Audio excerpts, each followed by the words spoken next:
Success platform channel पर मैं गौतम शर्मा आप सभी का हार्दिक स्वागत करता हूं। Railway science topic wise previous year question series extra fact और डिटेल के साथ आज की क्लास में हम कवर करेंगे तरंग के प्रीवियस ईयर क्वेश्चन जो रेलवे के विभिन्न एग्जाम में पूछे गए हैं। इन क्वेश्चनों को मैं आपको एक्स्ट्रा फैक्ट और डिटेल के साथ कवर कराऊंगा और आगामी एग्जाम में इन्हीं क्वेश्चनों की डिटेल और क्वेश्चनों से आपको एग्जाम में क्वेश्चन देखने को मिल जाएंगे। यदि आपकी साइंस की तैयारी बेहतर है तो आज की क्लास में आपका इस टॉपिक का फर्स्ट डिवीजन होगा और नए नए कॉन्सेप्ट और क्वेश्चन आपको देखने को मिलने वाले हैं। क्लास स्टार्ट करते हैं। क्वेश्चन नंबर फर्स्ट, किस रंग की तरंग दैर्घ्य वेवलेंथ सबसे कम होती है? क्वेश्चन नंबर फर्स्ट का आपका राइट आंसर होगा ऑप्शन नंबर डी, बैंगनी। बार बार एग्जाम में रिपीट होने वाला ये क्वेश्चन है जी आपका। सबसे लंबी तरंग दैर्घ्य किस कलर की होती है बच्चों? यदि वेवलेंथ की बात करें, तरंग दैर्घ्य की बात करें, सबसे लंबी किसकी होती है? लाल रंग की होती है, लाल रंग की होती है। और सबसे कम किसकी होती है बच्चों? बैंगनी की होती है। जबकि सर्वाधिक विचलन यदि पूछा जाए, सर्वाधिक विचलन बैंगनी कलर का होता है और सबसे कम लाल का होता है। ये विपरीत होते हैं दोनों एक दूसरे के बच्चों। Next question, question number second, निम्नलिखित में से क्या तरंग की विशेषता नहीं है? क्वेश्चन नंबर सेकंड का आपका राइट आंसर हो जाएगा ऑप्शन नंबर डी, माध्यम। तरंग की विशेषता माध्यम नहीं होता, जबकि तरंग में ना बच्चों तरंग दैर्घ्य, आयाम, आवर्ती तरंग की क्या होती है? विशेषताएं होती है। क्वेश्चन नंबर थर्ड, नीचे एक अभिकथन और एक कारण दिया है। अभिकथन, जब वेग स्थिर और तरंग दैर्घ्य आदि रखी जाती है तो आवर्ती दुगनी हो जाती है। कारण, वेग बराबर आवर्ती गुना तरंग दैर्घ्य। क्वेश्चन नंबर थर्ड का आपका राइट आंसर होगा ऑप्शन नंबर बी, अभिकथन और कारण दोनों सही है, लेकिन कारण अधिकथन का अभिकथन की उचित व्याख्या है। क्वेश्चन नंबर फोर, अनुदैर्घ्य तरंगों में कण संचरण की दिशा बच्चों, एक होती है अनुदैर्घ्य, एक होती है अनुप्रस्थ। जो अनुदैर्घ्य होगी, ध्यान से देखो, कभी भी एग्जाम में क्वेश्चन निकलता नहीं का। अनुदैर्घ्य धै है इसमें, धै बोलो तो ध्वनि। अनुदैर्घ्य तरंगे कौन सी होती है? ध्वनि वाली। और अनुप्रस्थ, प्रस्थ में पे में रह है, इसका मतलब ये अनुप्रस्थ होगी प्रकाश वाली। क्लियर है? अनुप्रस्थ तरंगे कौन सी होती है, अनुदैर्घ्य कौन सी होती है, इसमें मैक्सिमम बच्चों को डाउट होता है। क्वेश्चन नंबर हमारा 4, अनुदैर्घ्य तरंगों में कण संचरण की दिशा में खाली स्थान कंपन करते हैं। क्वेश्चन नंबर आपका 4 का राइट आंसर हो जाएगा समांतर। कैसे करते हैं बच्चों? समांतर करते हैं। जैसे नेक्स्ट क्वेश्चन, क्वेश्चन नंबर 5, निम्नलिखित का मिलान करें। चुंबक विद्युत चुंबकीय तरंगे और प्रयोग, किसका प्रयोग कहाँ होता है आपको ये बताना है। अच्छा क्वेश्चन, इंपोर्टेंट क्वेश्चन है। रेडियो तरंगे का प्रयोग कहाँ होता है बच्चों? इसका प्रयोग ना रेडियो तरंगे का फोन, रेडियो, टीवी के तरंग संचरण के लिए होता है। इसका मतलब क्या हुआ बच्चों आपका? ऑप्शन नंबर पी का कौन सा होगा आपका? घरेलू इलेक्ट्रॉनिक स्विच रिमोट। ए का हो जाएगा बच्चों थर्ड, सेलुलर फोन। सूक्ष्म तरंगों का प्रयोग कहाँ होता है? इसका प्रयोग ना रडार उपग्रह, सैटेलाइट, माइक्रोवेव ओवन में किया जाता है। ये माइक्रोवेव ओवन वाला कौन सा है? माइक्रोवेव रडार इस्तेमाल। क्यों का आपका क्या हो जाएगा बच्चों? क्यों का आपका हो जाएगा सूक्ष्म तरंगों का हो जाएगा। क्यों का आपका हो जाएगा बच्चों सेकंड, रडार वाला। पहले का थर्ड, दूसरे का सेकंड, पहले का थर्ड, दूसरे का सेकंड। ऑप्शन नंबर आपके सी में दिया गया है। ऐसे आपके क्वेश्चन भी पूछे जाते हैं मिलान वाले। क्वेश्चन नंबर 6, किस तरंगों में कंपन तरंग के चलने की दिशा के समांतर गति करते हैं? क्वेश्चन नंबर 6 का आपका राइट आंसर हो जाएगा ऑप्शन नंबर सी, अनुदैर्घ्य। नेक्स्ट क्वेश्चन, क्वेश्चन नंबर 7, संपीड़नों का निर्माण उस स्थान पर होता है जहां वायु दाब कैसा होता है बच्चों? जहां वायु दाब क्या होता है बच्चों? उच्च होता है। Right answer option number D हो जाएगा। नेक्स्ट क्वेश्चन, क्वेश्चन नंबर 8, विरलीकरण होता है जहां हवा का दाब होता है। विरलीकरण कहां होगा बच्चों? जहां हवा का दाब क्या होगा? निम्न होगा। संपीड़न कहां होगा बच्चों? जहां आपका वायु का दाब उच्च होगा वहां पर संपीड़न होगा। और विरलीकरण जहां निम्न होगा। क्लियर है जी? नेक्स्ट क्वेश्चन, क्वेश्चन नंबर 9, यदि किसी ध्वनि तरंग की आवृत्ति 50 हर्ट्ज है तो उसका आवर्तकाल ज्ञात कीजिए। 50 हर्ट्ज की बात कर रहे हैं और आवर्तकाल आपको बताना है। देखो ऐसे है ना, आवर्ती वाले ये छोटे छोटे न्यूमेरिकल आपके पूछे जाते हैं। 50 हर्ट्ज तो दी हुई इसने आवर्ती, तो आवर्तकाल बताना। आवर्तकाल क्या होता है बच्चों? T = 1/n होता है। तो 1/50, 1/50 बराबर 0.2 सेकंड आपका राइट आंसर हो जाएगा। बस कुछ नहीं करना, T = 1/n करना है। n क्या होगी? नंबर ऑफ टर्म होगी, बोले तो आवर्ती होगी। और टी क्या होता है बच्चों? आवर्तकाल होगा। नेक्स्ट क्वेश्चन, क्वेश्चन नंबर 10, कण विक्षोभ के प्रसार की दिशा में लंबवत ऊपर और नीचे दोलन करते हैं, यहाँ किस प्रकार की तरंगों की चर्चा की गई है। क्वेश्चन नंबर 10 का आपका राइट आंसर होगा ऑप्शन नंबर डी, अनुप्रस्थ तरंगे। अनुप्रस्थ तरंगे बोले कौन सी होती है आपकी, प्रकाश तरंगे। अनुदैर्घ्य वाली कौन सी होती है, ध्वनि तरंगे। इस बात का आपको ध्यान रखना है।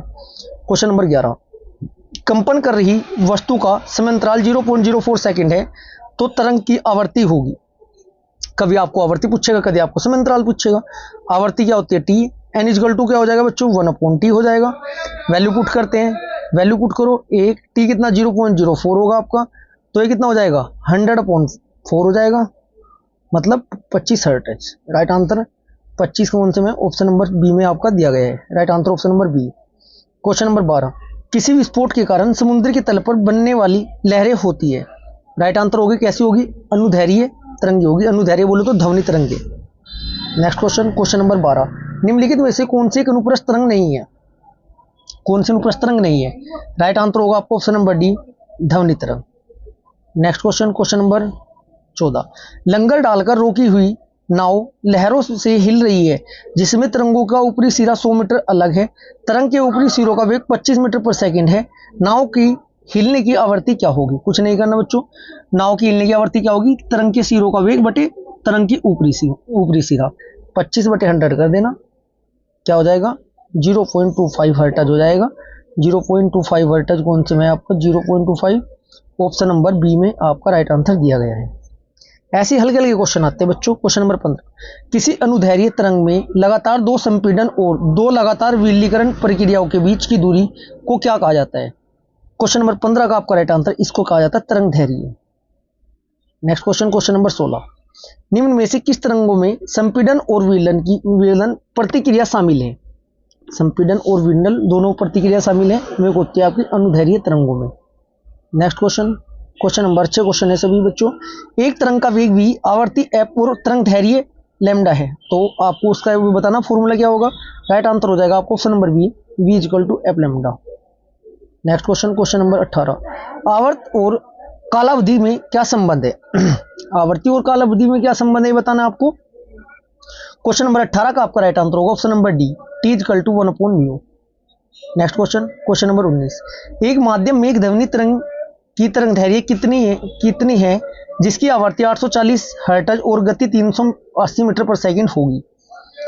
कुछ नहीं करना बच्चों, v = क्या बताया था आपको मैंने, एन लैम्डा बताया था। इसमें एन क्या होता है, आवर्ती तरंग दैर्घ्य लैम्डा से डिनोट करते, v होती है आपकी गति, जो हो जाएगा 380 = 840 इंटू लैम्डा। ये बराबर हो जाएगा कितना 380/840। जब आप 380 को 840 से कट करोगे 0.45 आपका राइट आंसर आ जाएगा। बड़े आसान क्वेश्चन होते हैं, बस आपको थोड़ा कॉन्सेप्ट और फॉर्मूले का पता होना जरूरी है। क्वेश्चन नंबर 20, तरंग लंबाई आमतौर पर ग्रीक लेटर में दर्शाया जाता है, इसे क्या कहा जाता है। ग्रीक लेटर में दर्शाया जाता है, इसे क्या कहा जाता है, इसे कहा जाता है बच्चों लैम्डा। ऑप्शन नंबर बी आपका राइट आंसर हो जाएगा। ठीक है जी बच्चों, बड़े आसान क्वेश्चन आते हैं, इसलिए आपको टेंशन नहीं लेनी है। बस जो जैसे जैसे मैं आपको ये टॉपिक वाइज आपको कराते हुए चल रहा हूँ ना, ऐसे टॉपिक वाइज कंप्लीट करते हुए चलो, गारंटी में ले रहा हूँ एक भी क्वेश्चन आपका बाहर नहीं जाने का। बस करना क्या है, ये सीरीज में आपकी टॉपिक वाइज स्टार्ट कराई हुई है, स्टार्टिंग से लेकर लास्ट तक सब टॉपिक आपके टॉपिक वाइज सारे चैप्टर और सिलेबस के अकॉर्डिंग कंप्लीट करते हुए चलना है। नेक्स्ट क्वेश्चन हमारा क्या है, क्वेश्चन नंबर 21, निम्नलिखित में से कौन सा कथन ध्वनि तरंगों और निम्नलिखित में से कौन सा कथन ध्वनि तरंगों और प्रकाश तरंगों के बारे में सही है। ये क्वेश्चन ऐसे होते हैं बच्चों, इनका पता होते हुए भी ना ये फिर भी गलत होने के चांस बन जाते हैं। ठीक है जी, अब देखते हैं क्या क्या कह रहा है। दोनों अनुप्रस्थ तरंगे हैं, देखो ध्वनि है ध्य वाला मतलब अनुदैर्घ्य है ध्वनि वाला, और प्रकाश में प्रकाश मतलब अनुप्रस्थ वाला होगा आपका, अनुप्रस्थ वाला तो होगा प्रकाश, अनुदैर्घ्य वाले होगी ध्वनि। देखो यहीं से आपको पता चलना स्टार्ट हो जाता है आंसर क्या होगा। क्या कहा था के बारे में सही है, दोनों अनुप्रस्थ तरंगे है गलत, दोनों अनुदैर्घ्य गलत, ध्वनि तरंगे अनुप्रस्थ होती है और प्रकाश तरंगे अनुदैर्घ्य। दैर्घ्य उल्टा बोल दिया, तो ध्वनि तरंगे अनुदैर्घ्य होगी और प्रकाश तरंगे अनुप्रस्थ। इसमें पैर है, इसमें पैर है, इसमें दै है, इसमें दै है। ये आपको ऑप्शन नंबर डी आपका ठीक हो जाएगा। क्वेश्चन नंबर 22, खालिस्तान एक मात्रा है जो एक तरंग की प्रवृत्ति का वर्णन नहीं करती। मात्रा है, क्या मात्रा है बच्चों? ऊंचाई। ऊंचाई एक मात्रा है जो तरंग की प्रवृत्ति का वर्णन नहीं करती। ठीक है जी। Next question, question number 23। ध्वनि तरंगों की गति 700 मीटर पर सेकंड है। ध्वनि तरंगे 5-7 किलोमीटर की यात्रा करने में कितना समय लेगी?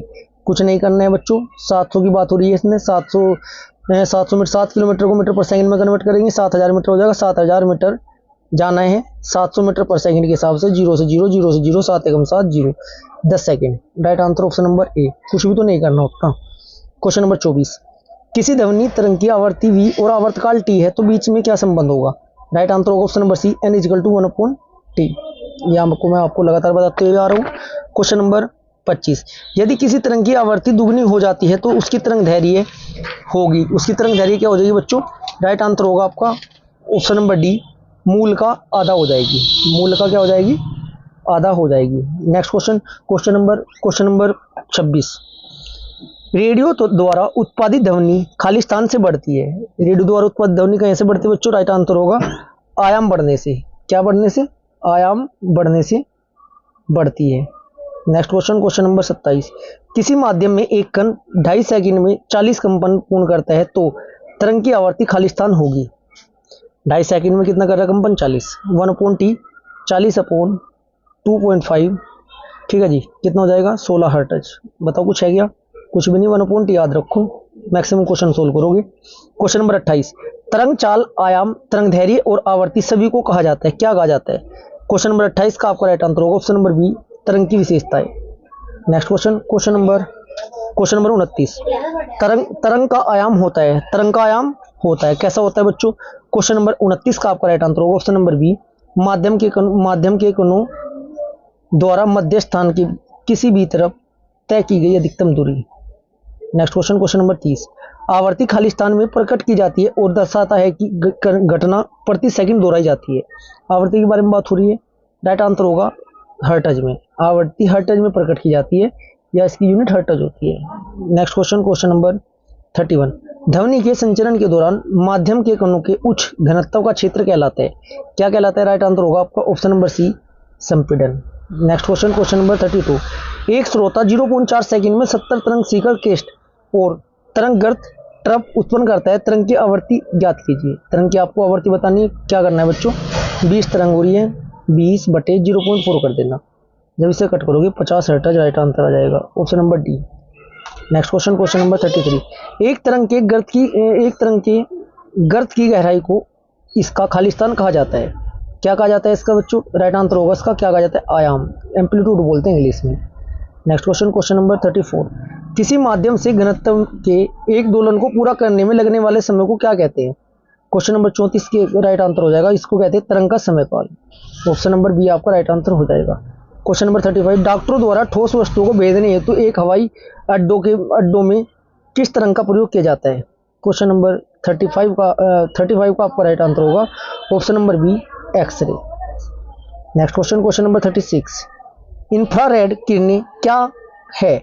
इंफ्रारेड किरणें क्या? इंपॉर्टेंट क्वेश्चन है बच्चों आपका ये।